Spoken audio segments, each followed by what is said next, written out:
So I walked up to Miss Conley and I was like, so, you got any ideas who can be a speaker for this thing I'm doing and I have no idea what I'm doing? And she's like, Chip Conley. And I'm gonna admit, sorry, that I was like, who's Chip Conley? So, and she's like, Google him. So I Googled it. So, okay, that was cool. So, Google him. so she hooked me up with his team, and I emailed. And I waited. I emailed again, and I waited. And then I was like, So, in the meantime, I hooked up with MC Widget. And MC Widget somewhere in this room, MC Widget in the room. And we worked on another pod because we're like, well, this guy isn't talking to me, so we have to do this other thing. But we're going to leave him a half an hour to talk if he happens to show up. And I know history. But in the meantime, Widget and I started working on this really great pod about servant leadership and tribal leadership. And man, I learned a lot from Widget. So he taught me, wow, shit ton that I just didn't even know, and I'm really, really thankful to you for that. And then I got an email from Karen, who is on Chip's team. And she's like, who are you? What do you want to do? And I was like, so then her and I started emailing and chit-chatting and talking. We both have cats, and they sit on our laps while we work on computers. We're so dorked out, like, right? And then we made this appointment for me to talk to Chip. And wow, I see schedule like, you got 36 minutes and 42 seconds to talk to this guy. And I was like, oh, okay. So we started talking. And he asked me what servant leadership was. And I was like, wait a minute, I'm really confused as to why we're having this conversation, because everything he does is already about servant leadership. And maybe he just didn't know it at the time. So, like, I babbled to him like I'm babbling to you. I babbled really well. And we came up with this really amazing thing. So, a little caveat, what was born out of what's going on in a moment is going to be discussed on Sunday with MC Widget in the Tribal Leadership Pod. So if you guys have an opportunity to pop into that, please do, because you're going to learn a lot from this and that. So, but back to Chip. So, besides being on the board of directors for the Burning Man project, and a hotel guru, and a TEDx speaker, and a traveling philosopher, and a teacher, and a speaker. Okay. Oh, whatever, remember that. He's also the author of this book called Emotional Equations, Simple Truths for Creating Happiness and Success, which speaks to placing meaning at the top of the balance sheet. And today he's going to speak to us about the importance of social ritual, especially in the age of disconnection, and how iconic Burning Man is in the digital age to help us build community, and how we can spread the ethos, and how we as regionals and community leaders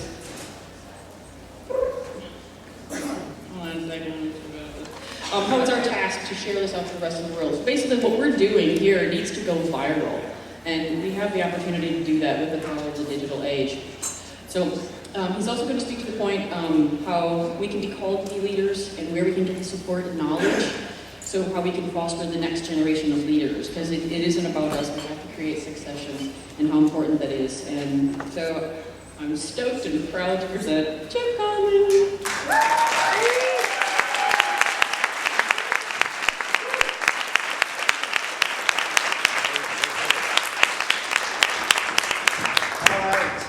Hi.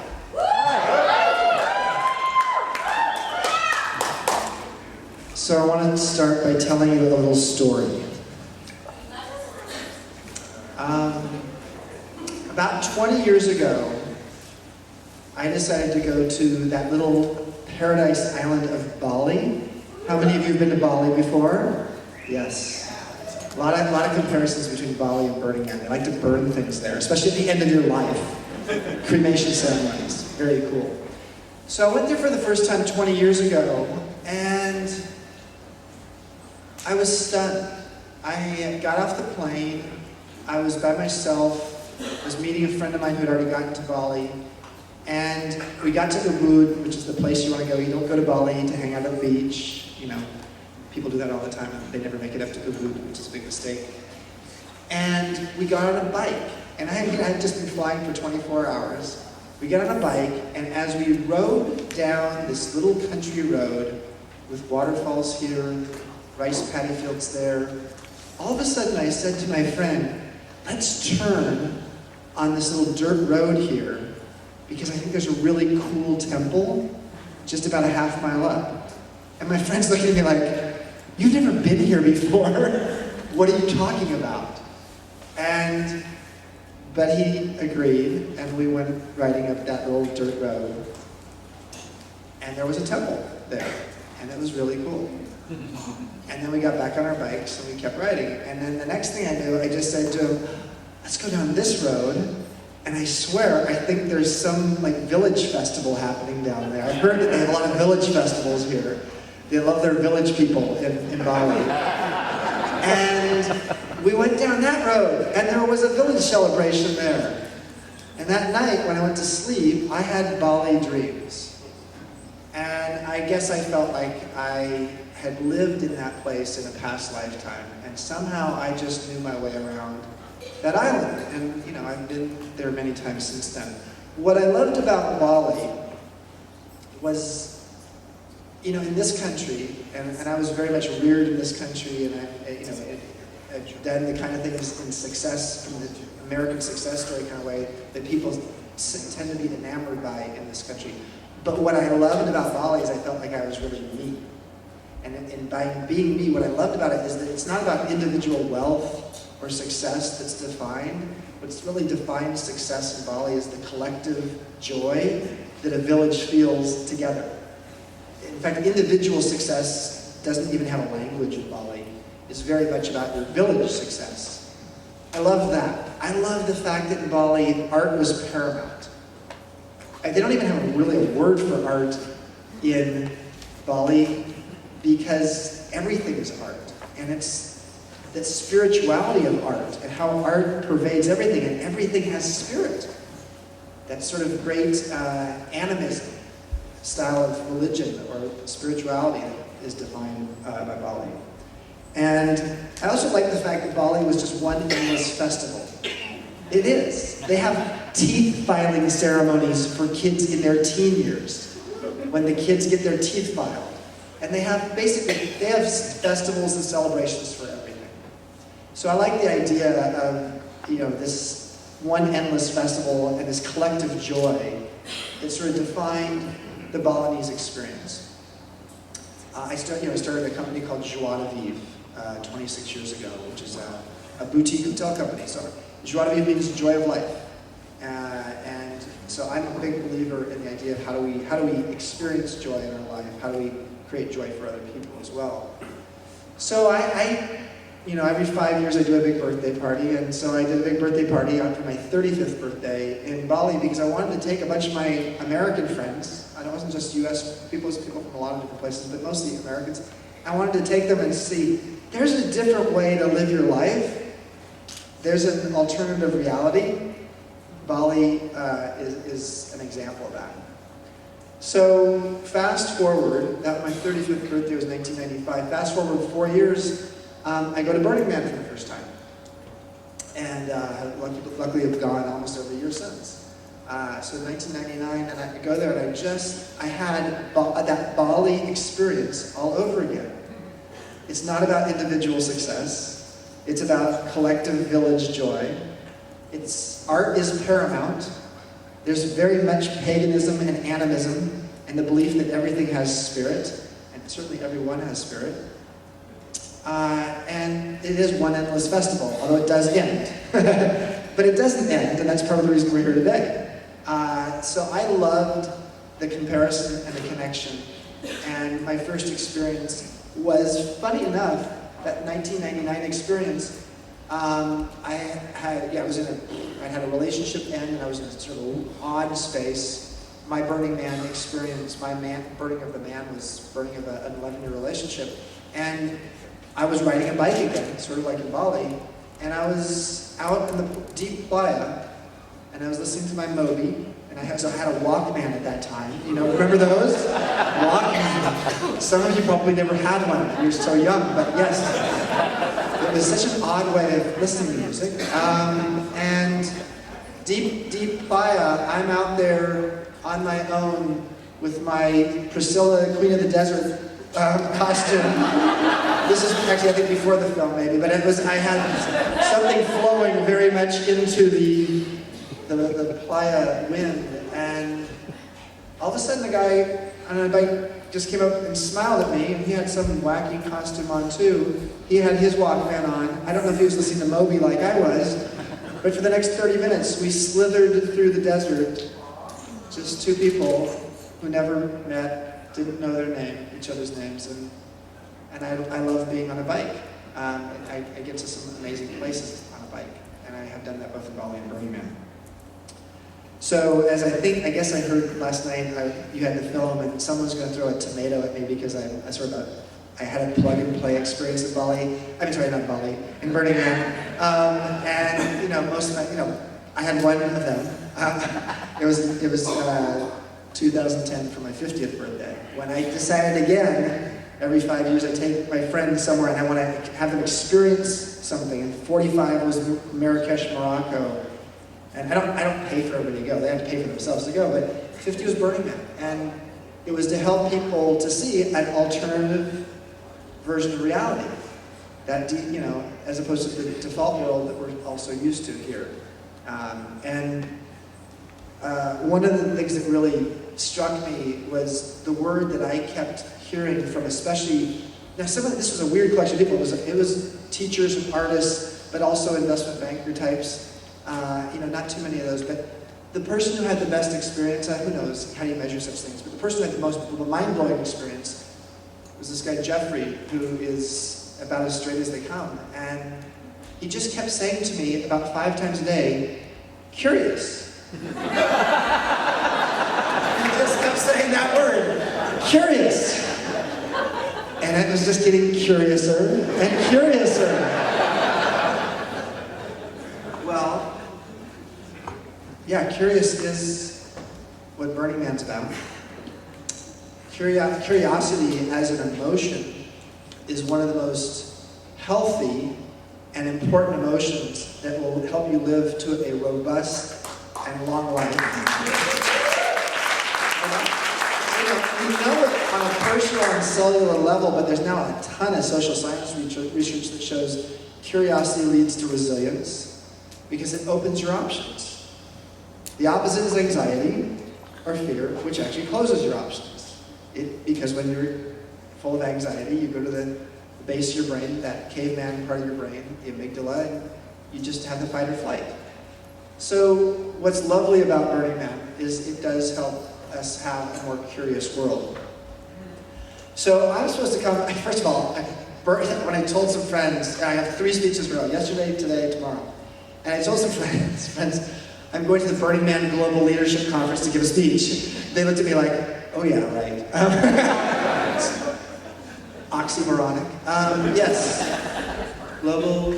Burning Man Global Leadership Conference. Well, I'm loving it. I'm loving that I'm here. And part of what I was asked to talk about was, Doxy talked about servant leadership, and I told her, I hate that expression, but I love what it's all about. I hate the idea of servant. It just sort of doesn't work for me for some reason.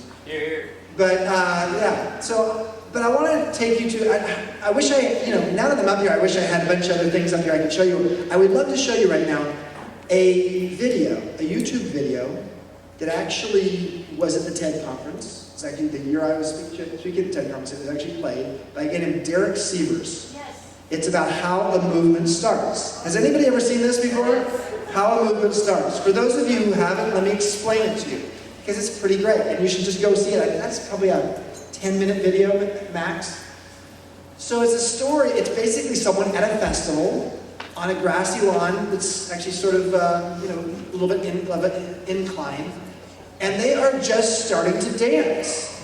And they're not just sort of dancing like, they're like, oh. I mean, they're like, their whole body is moving like in a rather laughable kind of way, but they clearly are into it.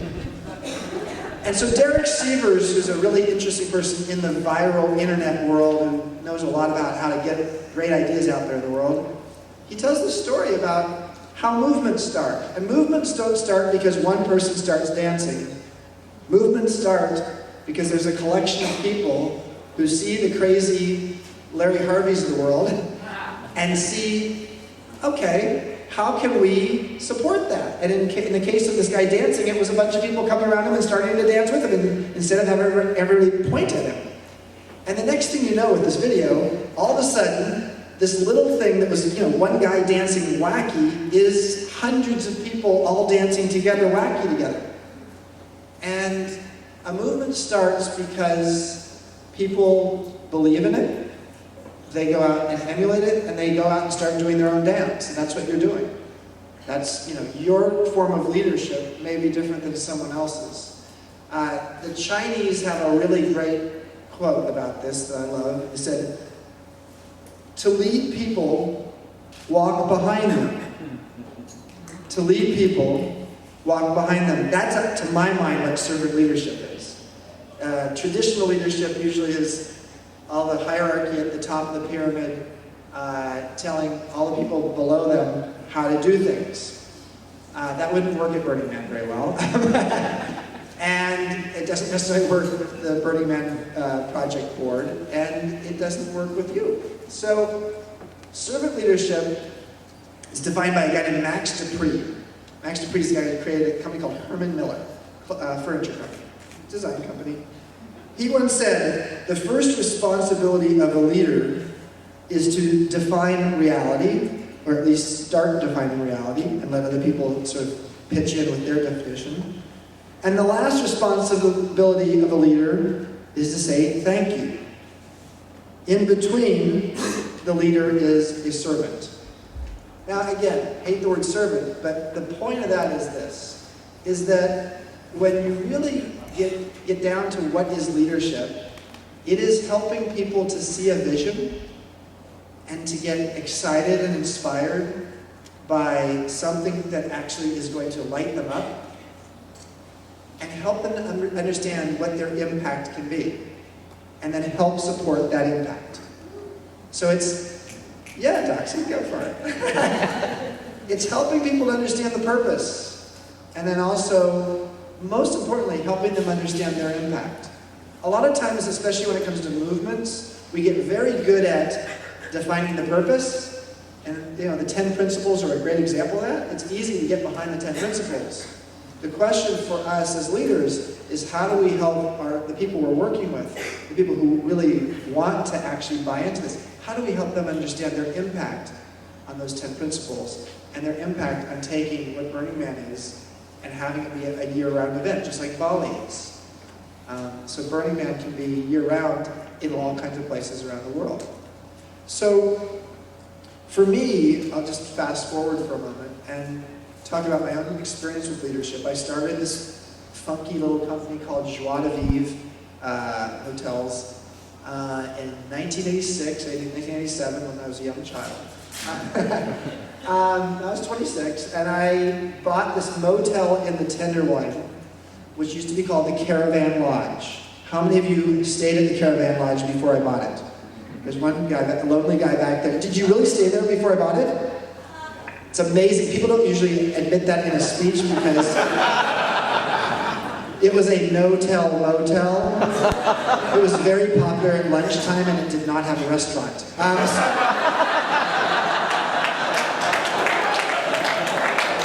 You understand what I mean? He does. I think, well, you know what? Authenticity. Yes. That was a younger time in your life, clearly.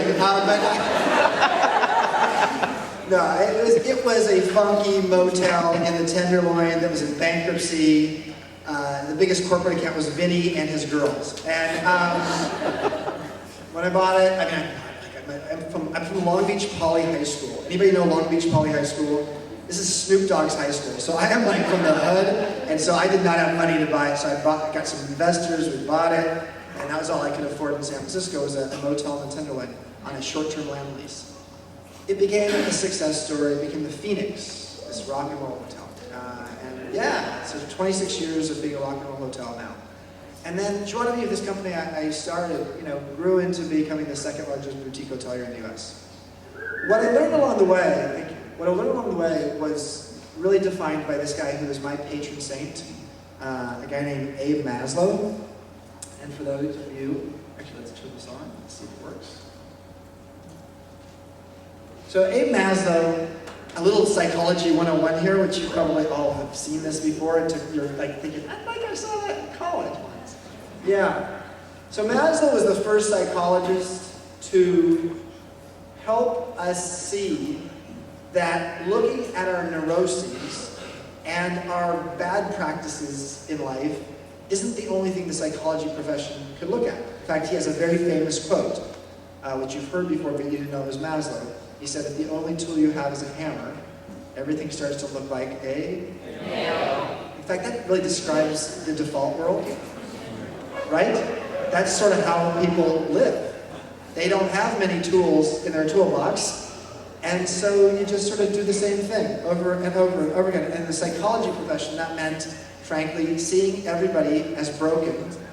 And nothing wrong, I'm not saying bad things about psychologists, I work with them all the time these days, but I think that they saw everybody as broken, and therefore their definition was that their job was to fix them. What Maslow said is, hey, let's study some people who are flourishing, and what he called self-actualizing in life, being all you can be, to steal a U.S. Army phrase, which U.S. Army got that from Abe Maslow, strangely enough.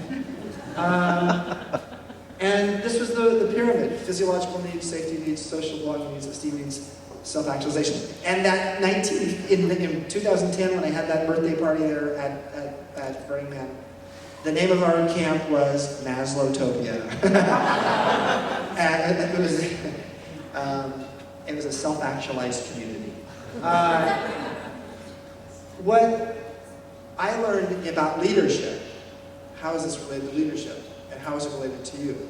What I learned about leadership is that you could distill Maslow's famous pyramid down to really 3 levels. And I like to call this the transformation pyramid.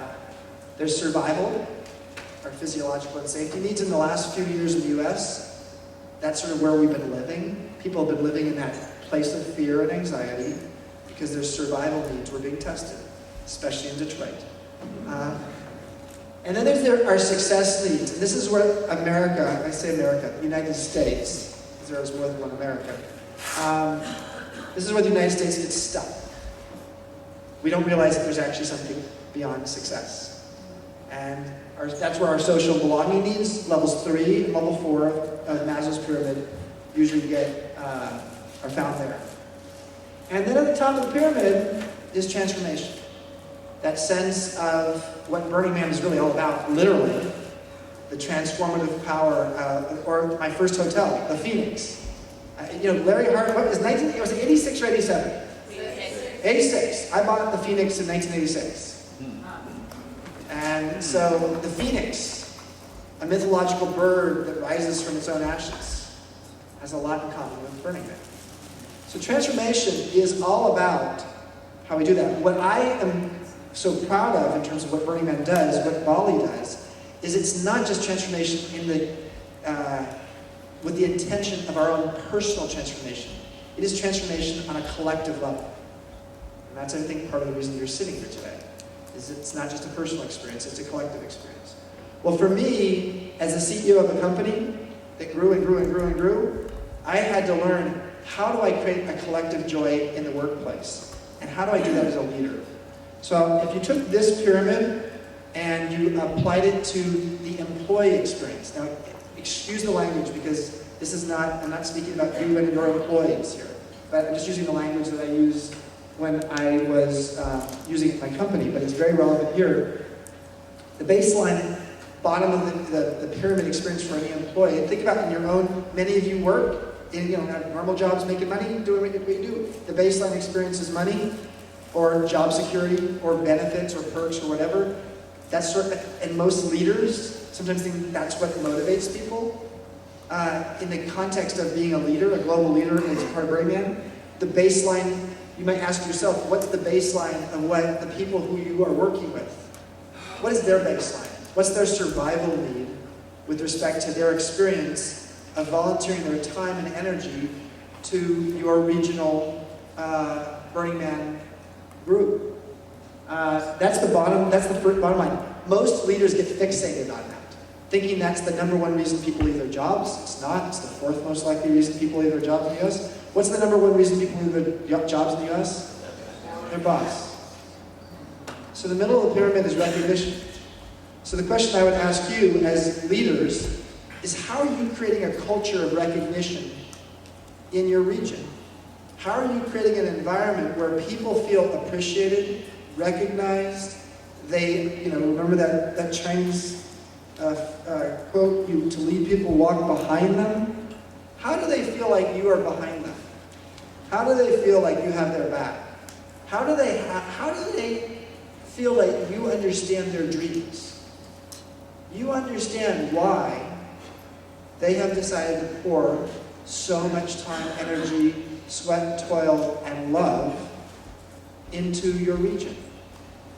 If you understand that and can articulate that to them, not by sitting down and spouting off, but just by the way you treat them, I promise you, you're going to have people who are more loyal and committed to you, which is what it says right there.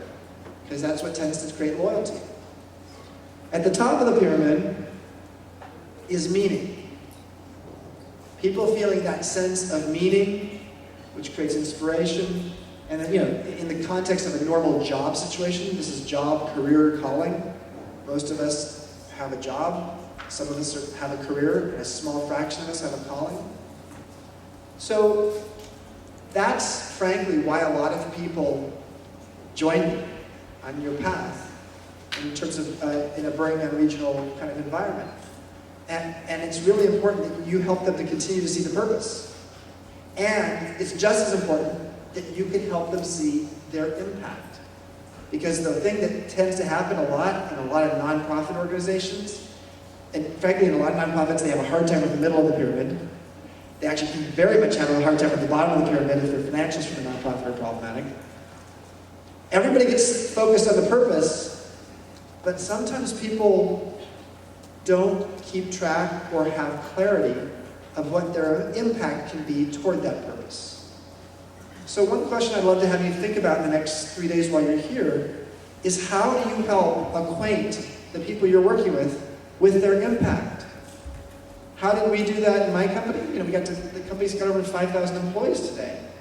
And how did the housekeepers who clean toilets for a living learn how to find a sense of calling in cleaning a toilet? And let me tell you this, you don't find calling in cleaning a toilet. And I found that out. So just trying to actually make the task look cuter or better through some kind of manipulative talking about it isn't the right thing. Helping Vivian, the housekeeper from Vietnam, who's worked with me for 26 years, helping her see that she can actually have fingerprints on how we are running the business, and she understands the purpose is creating joy.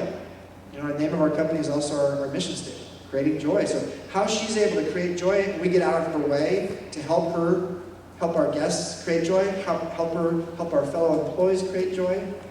So at the end of the day, what creates that sense of impact for people is not just doing their tasks well. That's okay. But it's helping them to see their impact on the purpose and reminding that of them, especially through recognition. Does that make sense? Yeah. Okay. So you're gonna, Sunday, you're gonna learn a little bit about tribal leadership. And Burning Man is, to me, the most cool tribe in the world. It just is. And so, my friend Dave Logan wrote the book Tribal Leadership. I don't think he's coming to speak to you, because he sort of speaks corporate speak a little too much.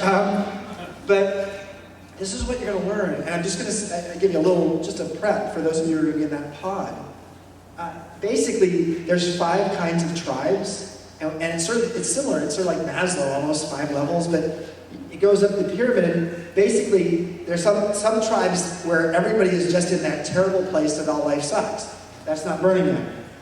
And then there's the sort of sense of the victim piece, which is my life sucks. And then there's that shift to I am great, but the rest of the world sucks. And then there's this epiphany of I can't do more myself, so somehow I have to have tribal pride and connect with others so that we understand how we are great, not just that I am great, we are great. And then at the top is when you have that transcendent experience, which we have every year at Burning Man, and we have at regional events, where life is great. This is beyond me. There's a oneness to what's being created here, and it is not about me or my even little tribe. It's about life. So I just wanted to give you a little precursor because to me this is a better version of defining servant leadership because it speaks to it from a tribal perspective. And the idea that there's a collective joy that can be created in a tribe, especially when leadership understands how to get out of the way at certain times, when your group just has the knowledge and the ability and the motivation to do it on their own. And then there's other times when you have to step up. And you have to be that difficult voice of saying, I think we're on the right path right now. We need to let's have a conversation about what's not working. So you need to be very intuitive about that. So those are my thoughts. We're going to have a little bit of time for Q&A at the end if people have questions. I want to sort of get toward a wrap up here though, because I think it's sort of boring to just be up here talking at you. And I want to talk about festivals. Now, this is not PETA sanctioned, the PETA sanctioned, but I want to just tell you a little story while you're seeing that image of a bull in Pamplona, Spain. So a year ago, I had a book come out called Emotional Equations. And what you saw earlier about the Maslow stuff is a book I wrote called Peak, How Great Companies Get Their Mojo from Maslow. And I channeled that book because Abe Maslow died young at age 62 in 1970. And what a lot of people didn't know, his family gave him his diaries for the last 10 years of his life. And what a lot of people don't know about Abe Maslow is the last few years of his life, his focus was not on self-actualization for individuals. It was on self-actualization for the collective and for organizations. And then he died. So part of my life legacy that I feel like I have to do is to channel Abe in this collective kind of way. So, but I wrote this other book, Emotional Equations, came out a year ago, and I was in New York giving a speech. Big audience, 600 people in a big auditorium. At the end of the speech, I call on a person where Amy is standing right now, Amy, and she's in the back of the room, and I called her and she says, I'm going to disappoint you. I'm not going to ask you a question about your book. And she says, I'm not a stalker either. It's like, okay, this is a really bad start. And she said, I'm not a stalker, but I do know that your favorite place in the world is Bali. And you've been there a dozen times. True. 11 actually. But yes, I've been there almost a dozen times. And then she said, and I know last year, so this is a year ago, so in 2011, you joined, I think it was 2011, yeah. You joined the board of the Burning Man project.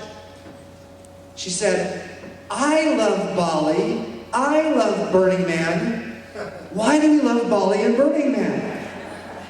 So in front of 600 people who had come to hear a talk about emotional intelligence, I now had to try to understand why Bali and Burning Man were so meaningful to me, and they both are.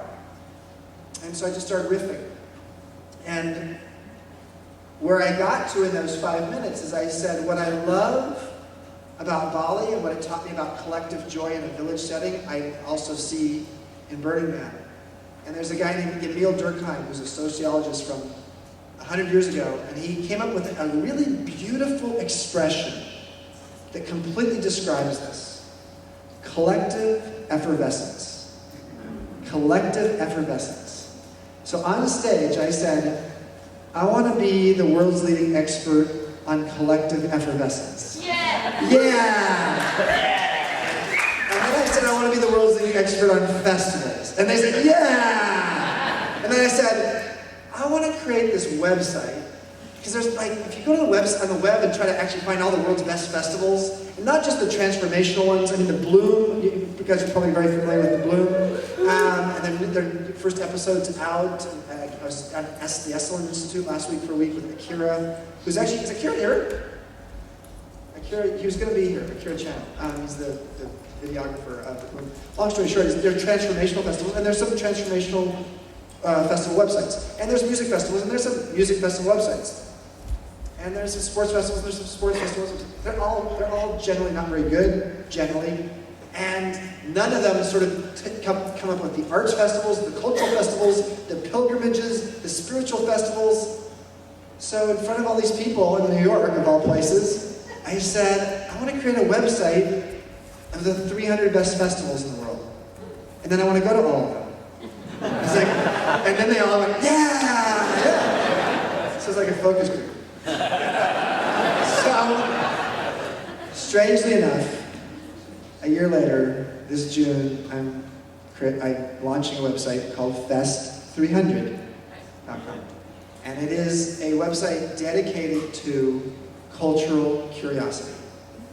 Because what I believe down to my toes from Long Beach Poly High School and when I was Curious White Boy, that was what they called me when I was in high school. I was Curious White Boy. And I still am a curious white boy, especially in Oakland. I love it. What I love about cultural curiosity, and that friend of mine, Jeffrey, the investment banker, who kept saying, curious, curious. And the next thing I knew, he was in Nectar Village, and he'd met his shaman, and he was like, oh my God, he's no longer an investment banker. He's like, oh. He's like training in massage in Esalen. I mean, it's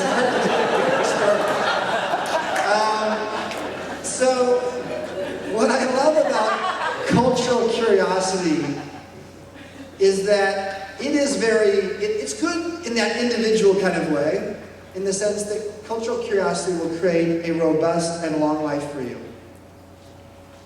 And more importantly, on the collective side, cultural curiosity will create a more sane and safe world in the 21st century. Because there's no doubt we are becoming, as Walt Disney said, a smaller world. We are bumping up against each other. Countries do this as well. And so there's festivals. I mean, for the PETA people of the world, yes, this is a brutal festival for bulls. And actually sort of brutal for people too. But then there's this one. This is collective effervescence. And this is a festival, just like Burning Man has regionals all over the world now. There's carnivals all over the world now too, including in San Francisco, a great carnival celebration, which is over Memorial Day weekend, not in February. I was just there. 100 million people at a festival. 30 million people on the main bathing day. And I wrote, thank you to the Burning Man team, thank you to Marion. Marion, you were over there a minute ago, I don't know where you went. She went outside. So yeah, and Jackrabbit Speaks. My comparison of Kumbh Mela and Burning Man was in there not long ago. This is an amazing experience of collective effervescence. How that many people come together and build a temporary city that, in this case, lasted 55 days.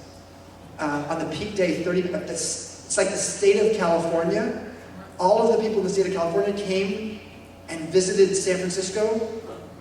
But not just San Francisco, 1/6 of San Francisco. That's the amount of space that Kumbh Mela takes. Over 30 million people in a space 1/6 the size of San Francisco. So you better figure out how to have some cultural curiosity and some cultural, some ability to hang out with other people who are different than you and like it, and be careful of the stampedes. But it's a beautiful, beautiful festival. Well, there's this one. Let's dance, don't we love that? I was there in December. Konya, Turkey. For those of you who don't know it, do you know who the first whirling dervish was in the world? Rumi, thank you. Back in the 13th century, Rumi, a poet and philosopher, if you don't know who Rumi is, what the hell are you doing here? Rumi was the first person to start whirling, and the reason he started whirling was because his teacher, who showed up in his life, helped him to see how important and transcendent poetry could be, and he actually could channel poetry through whirling. He died 739 years ago. And so for 739 years in a row now, in the most religious big city in Turkey, the Sufi Muslims throw a festival with 100,000 people that lasts 10 days, and they have whirling dervish festivals, whirling dervish ceremonies, throughout the day. They even have a Rumi trade show. It's scary. So I thought going to this festival, cultural curiosity, I'm going to be surrounded with a bunch of people from Mill Valley and Santa Monica and Boulder. No, I think I was one of maybe 3 people from the United States there. It was people with women in headscarves, and it was lovely. And again, cultural curiosity will help us to see a different part of the world, because frankly in the United States, the Islamic religion is not usually given a fair shake, and not really, you don't get to see all the kinds of Islam, including Sufism, which is a fascinating, listen, I learned how to whirl in Konya, Turkey, but I also learned how to whirl at Burning Man once. So, I sure hope this festival is coming back. Mali has had its share of problems, but this is a beautiful festival in the desert in Africa. Oh my God, I was at this festival in January in this is where Manchuria and Siberia come together. It's fucking cold. This is Harbin, China. 5 or 6 million people live in this city. It's a city you've never heard of. You've heard of Harbin. This place doesn't have hot springs. And it's like downtown San Francisco, maybe a quarter of downtown San Francisco, all out of ice and snow. And beautiful lighting. These are people. That's people. And then back to Bali. The endless festivals of Bali. This is just one of many festivals that in Bali. So what I believe, and I'll just wrap up now and then see if there's any questions about leadership or festivals or anything. What I believe is the following. Oh wait. That's just what the festival websites look like. That's the, whatever. Let's move on. All right. Yay. The more digital we get as a society, that kind of stuff, the more digital we get, the more ritual, I messed up. Well, you can get the idea of that. I moved the laptop here. The more digital we get, the more ritual we need. And that digital experience is quite individual. And the ritual experience is very social and very collective. And for me, collective effervescence is what lights me up. And I know it does to you too. And I just hope that, just adding a little bit of Abe Maslow and a little bit of tribal leadership and servant leadership will help sprinkle some thoughts for you about how you make a difference out there. Because Burning Man's ability to be an evergreen festival that's lit up around the world 365 days a year is not because of the 6 founding board members. It's because of you and because of the people who will be at the front of your parade. So thank you so much for letting me come and just say hi, and we'll open up for any questions if anybody has any.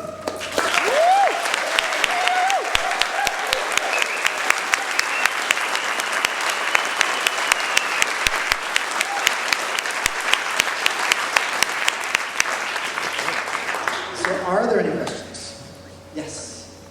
Where you were talking about starting to define reality and then saying thank you. Yes. What was the part in between? Yeah, let me read that. That's Max Dupree from Herman Miller. The first responsibility of a leader is to define reality. That's how he said it. I would say define and help your people define reality. That's how I would put it. So the first responsibility of a leader is to define reality or help your people define reality. The last is to say thank you. In between, the leader is a servant. That's what he said. What else? Yes? Have you ever been to the Mummers Parade in Philadelphia? The what? Mummers? The Mummers Parade? Yeah. When I think of mummers, I think of something that happens below the belt.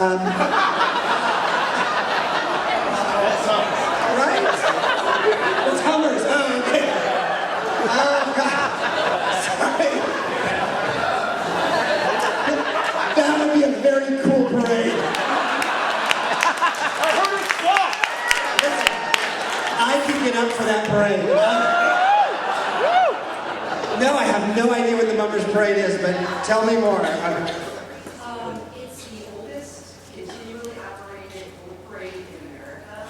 And in a nutshell, it features a lot of plumbers wearing feathers and spangles and banjos. Wow. And it lasts all day long, and it's completely free, and you're not allowed to have sponsorship or logos. Wait, for New Year's Day. Sounds like it's a lot of Burning flavor to it.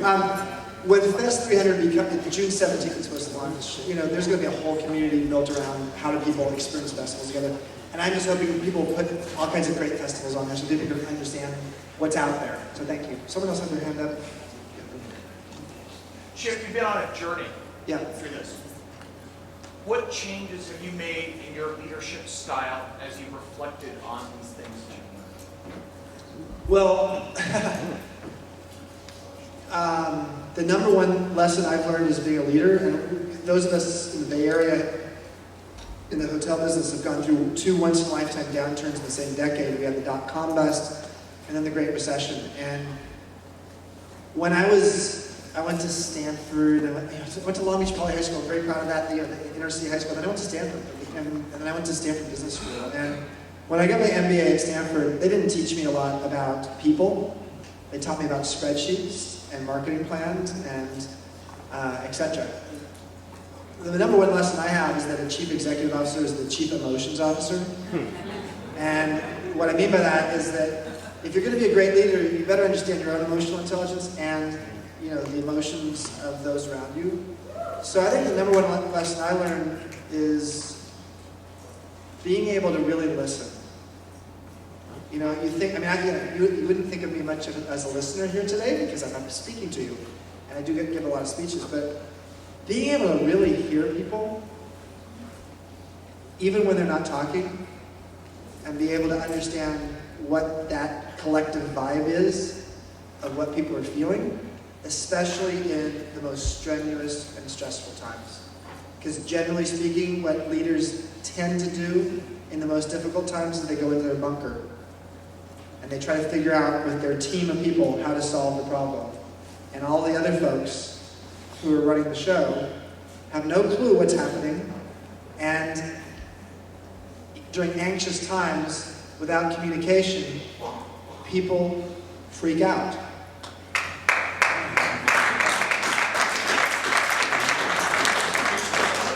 And so I think just learning how to communicate, especially communication is two-way, the listening part was really important. Yes? Chip, you're a successful entrepreneur as well as a burner, and you're here talking to burners, and we're on your team. I'm scared what you're going to say next.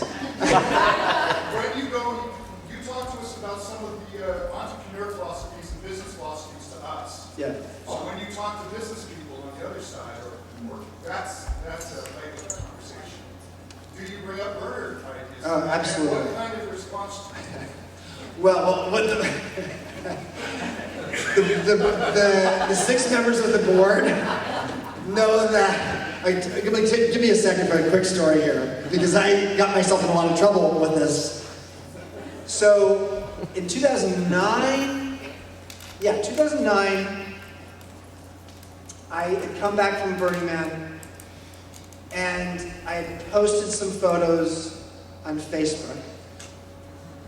Me in a tutu, me in a sarong. I mean, it was basically pretty tame stuff. No sex, drugs, or anything like that. No nudity.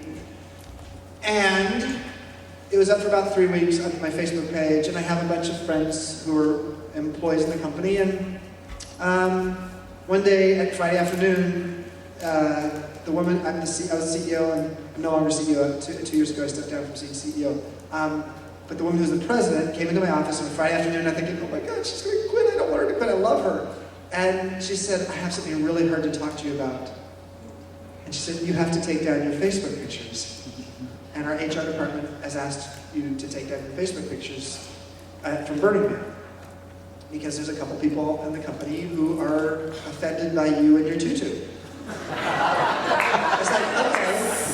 So if I was at the beach in a bathing suit, would they feel the same way? No, of course not. It's Burning Man. Okay, so I listened. And then that night, I went to give a speech to 40, 50 internet entrepreneurs. And we had dinner before the speech, and I had a lot of wine at dinner. And then it was an interview format. The guy who was interviewing me said, so, well, first of all, tell us how your week was. And I said, well, let me tell you how my afternoon was. And I told him my story, why I love Burning Man, why I posted my pictures, how the president and my head of HR wanted me to take down the pictures. And this is all internet entrepreneurs, and many of them in social media. And I said, so what do you guys think? And at first they're like, keep them up, keep them up. So I said, yeah, that's what I'm going to do. I'm going to keep them up. And I want to talk to the couple people who actually are upset by them, because I want to just sort of make sure I understand what's going on. So I came back on Monday, and so at the end of the speech, some guy came up to me, and I had no idea there was a journalist in the room. There was a guy from Fortune magazine. And he said, can we write that story? Because there's all these companies out there in the world right now that are now creating Facebook policy for their employees, and they don't want their employees to break their Facebook policy. But here's the CEO of a company breaking the Facebook policy and saying, fuck you to the Facebook policy. But not in a way, listen, if I was like, if it was something that was, different than just wearing a sarong or a tutu, I'm a gay man. We wear tutus. I mean, come on. So, on occasion. I mean, not that often, but it does happen. So, I just said, so the guy came and said, let's do it. He says, there's something called BNet, or CNET, or I don't even remember what BNet. He said, we're going to write a story. And so we wrote the story, and I came back to the office on Monday and said, not only am I not going to take my Facebook pictures down, but I'm writing a story with a journalist, and we're going to talk about why these pictures should stay up. And that's what happened. And then Oprah called. So, it wasn't only, what was so funny is as soon as it went out on the internet, and it became I'm just doing something here. As soon as it went out on the internet, about 5 days later, the 6 founding board members came to my office because they were coming to my office for a meeting anyways to talk about some stuff, and it was just weird timing. So long story short is, not only do I talk about the principles and talk about the importance of what Burning Man represents culturally in the world, in a corporate environment, I put it out there that I'm a burner in as many ways as I can. So, yeah.